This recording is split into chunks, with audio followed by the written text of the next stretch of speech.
Costaba imaginar cómo en mitad de un bosque forestal aparentemente inhóspito, una de las ciudades mayas más gloriosas pudo echar raíces y convertirse en la capital de un poderoso reino. Poco a poco, estos pueblitos de unas pocas casas se convirtieron en una ciudad real. En su origen era modesta, hasta que empezaron a aparecer los primeros edificios monumentales. La Acrópolis Norte era el complejo de monumentos más antiguo de Tikal. Se construyó en el año 750 a.C. y era la necrópolis real donde los jefes y reyes descansaban eternamente. La base de la Acrópolis Norte medía 100 metros por 80, unos 8.000 metros cuadrados, y se elevaba a una altura de 40 metros.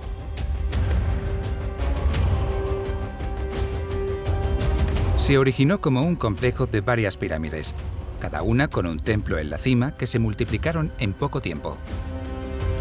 Lo más sorprendente es que estos monumentos se construyeron únicamente con manos humanas, que solo disponían de las herramientas más elementales. Los mayas no usaron ruedas, ni poleas, ni tampoco herramientas de metal o animales de carga. Solo utilizaron herramientas de piedra. Al igual que toda la península de Yucatán, el subsuelo de Tikal era una enorme base de piedra caliza, y eso conllevaba la gran ventaja de tener a mano las materias primas para construir. Ellos sabían qué piedras utilizar y, por ejemplo, en el área de las tierras bajas. Entonces está claro que si tú golpeas una caliza con una piedra volcánica, la piedra volcánica va a ser capaz de romper la caliza. La gente siempre decía, no tenían ruedas, no usaban el metal, pero eso no importaba. En las llanuras de Mesopotamia, los carros hubieran sido útiles, pero para andar por la selva eran del todo inútiles. Además, tener carreteras en el bosque tropical hubiera sido muy costoso. Por eso, no necesitaban esas herramientas. En la cima de cada pirámide había un templo dedicado al culto. Pero debajo, en el interior de las pirámides, se encontraban las tumbas reales. Estas pirámides eran monumentos funerarios que contenían las tumbas de miembros de las dinastías que se sucedían unos a otros como jefes de la ciudad. En el universo de los mayas, rendir culto a los antepasados era muy importante, y el gobernante que celebraba rituales ante las tumbas reales legitimaba la autoridad sobre sus súbditos. El rey era el intermediario sagrado entre la tierra y las fuerzas sobrenaturales.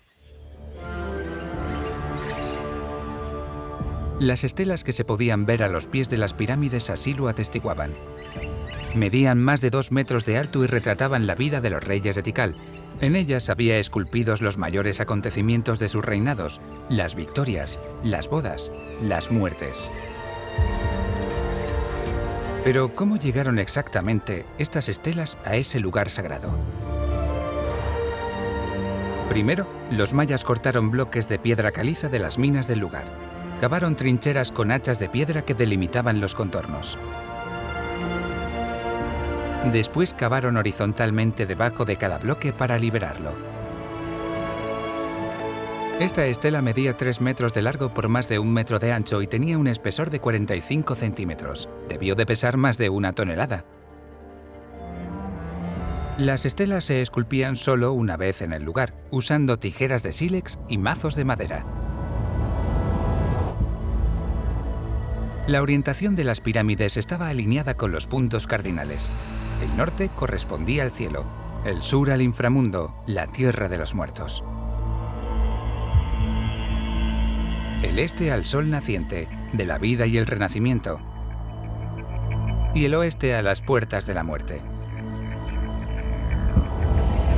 El sol y su recorrido que observaban desde el cielo era muy importante para ellos.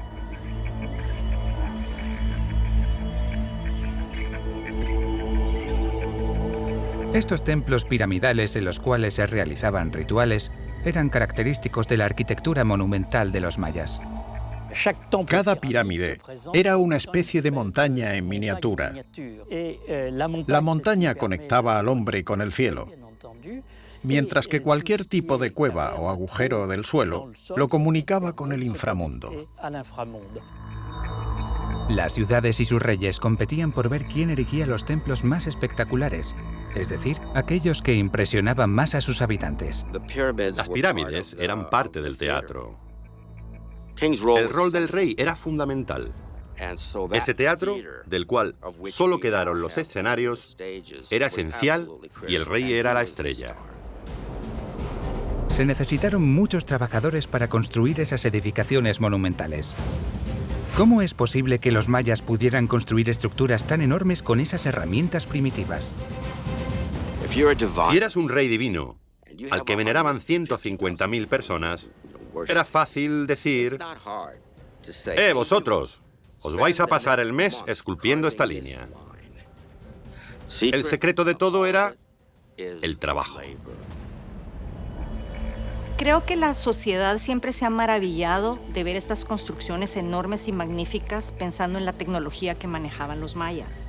Pero realmente sí es un logro extraordinario, pero hay que pensar que a pesar de no conocer la metalurgia, sus instrumentos de piedra y sus herramientas y su tecnología y las técnicas que ellos manejaban eran lo suficientemente eficientes para llegar a este grado de complejidad de construcción, y no solo complejidad en la construcción, belleza de sus edificios.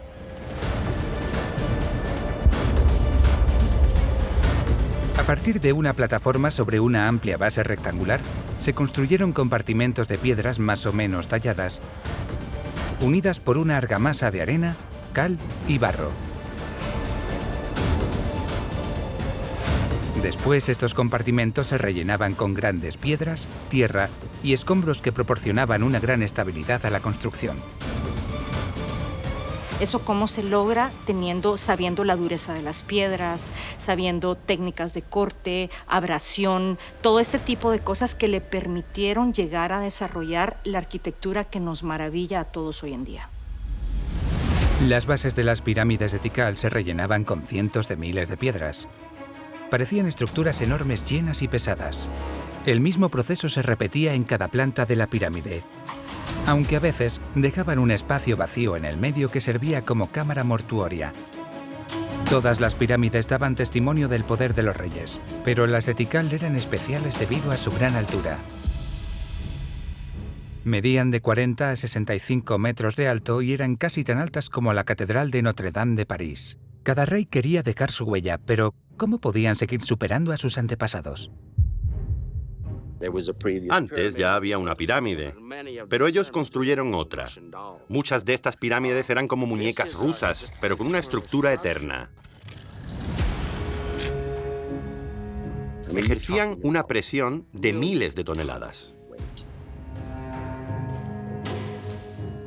A nuestro alrededor, todas las esculturas, edificios y pavimentos del centro de la ciudad estaban hechos de piedra caliza, que era fácil de extraer y esculpir, pero a la vez frágil. ¿Cómo es posible entonces que construcciones realizadas con piedras tan porosas hayan sobrevivido a través de los siglos? Los mayas dieron con la solución y las protegieron con un grueso recubrimiento protector denominado estuco. El estucado tenía dos ventajas. En primer lugar, se podía pintar mucho más fácilmente en estuco que en piedra. Y en segundo lugar, ayudaba a prevenir la erosión de las piedras. Este recubrimiento protector se podía esculpir o modelar fácilmente y era una superficie idónea para pintar encima ornamentaciones decorativas. ¿Y cómo hacían el estuco? Cogían la piedra caliza que podían obtener fácilmente del suelo y empezaban a romperla en trozos pequeños. Un foso lleno de madera era cubierto con piedra caliza y quemado a 1000 grados durante varios días para obtener fragmentos de cal viva.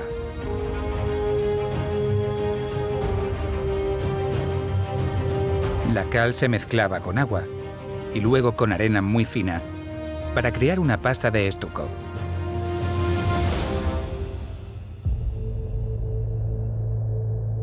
El estuco no era difícil de fabricar, pero para obtener cal viva a partir de esos trocitos de piedra caliza, había que quemar grandes cantidades de madera.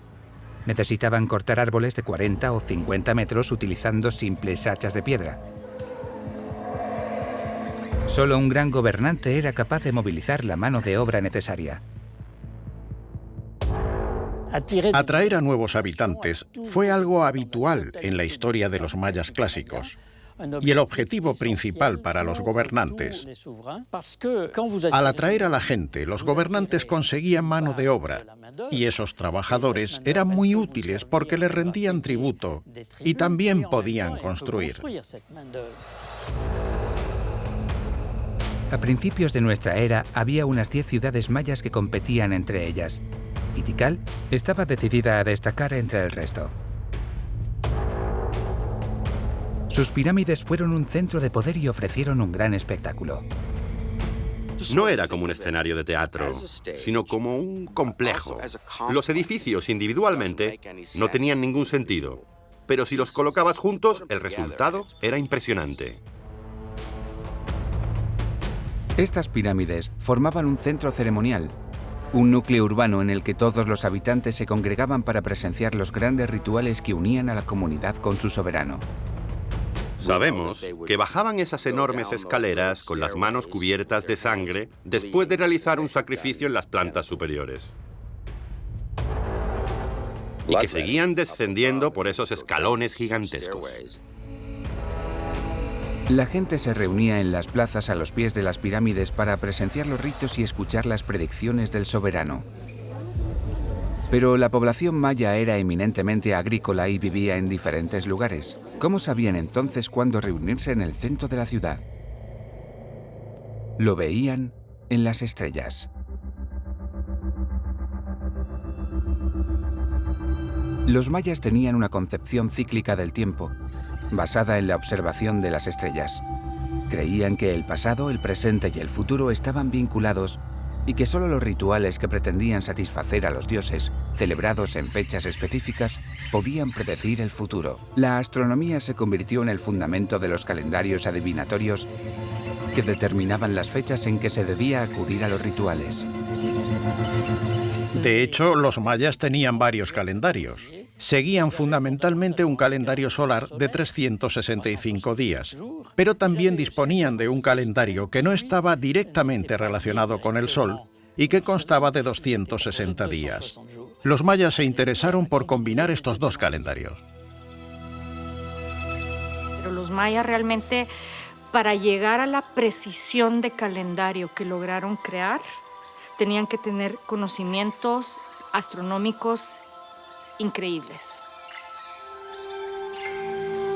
Eran unos apasionados de la astronomía y pronto crearon un centro sagrado para estudiar la trayectoria de las estrellas. Un conjunto de enormes pirámides míticas denominado el Mundo Perdido. Este conjunto estaba situado al sudoeste de la Acrópolis Norte y era el segundo núcleo de la antigua ciudad.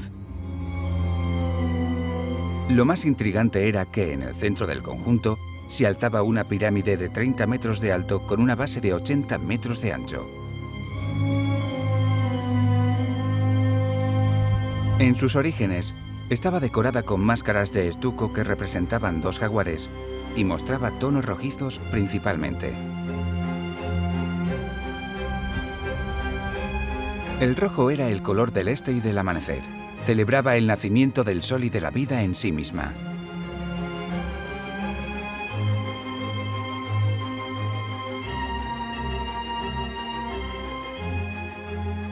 La mayoría de los templos estaban pintados de un rojo muy brillante. Eran impresionantes. Los edificios mayas realmente eran polícromos. La paleta de colores es inmensa. Hoy lo sabemos gracias a los fragmentos de estuco que hemos recuperado en diferentes sitios. Sabemos que no solo era rojo y negro, sino que tenían morado, rosado, ocre, verdes, azules, turquesas. O sea, la paleta de colores era inmensa. La razón por la que pensamos que eran rojo y negro es porque esos pigmentos se conservan más. Esta pirámide del Mundo Perdido disponía de 4 escaleras. Pero extrañamente no tenía un templo en la cima. ¿Por qué? De hecho, era una plataforma para observar las estrellas y, en particular, el Sol.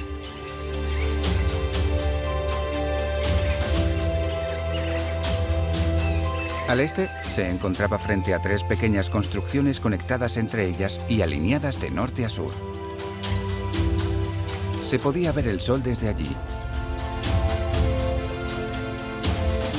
El Sol situado en la esquina izquierda del edificio norte indicaba el solsticio de verano, el 21 de junio. Se alzaba tras el edificio central de los equinoccios de primavera y otoño. Y se elevaba en la esquina derecha del edificio situado al sur en el solsticio de invierno, el 21 de diciembre.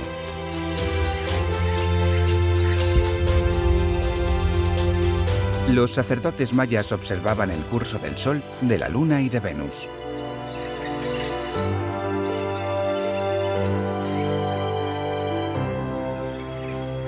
Sus observaciones permitían determinar las mejores fechas para sembrar y cosechar.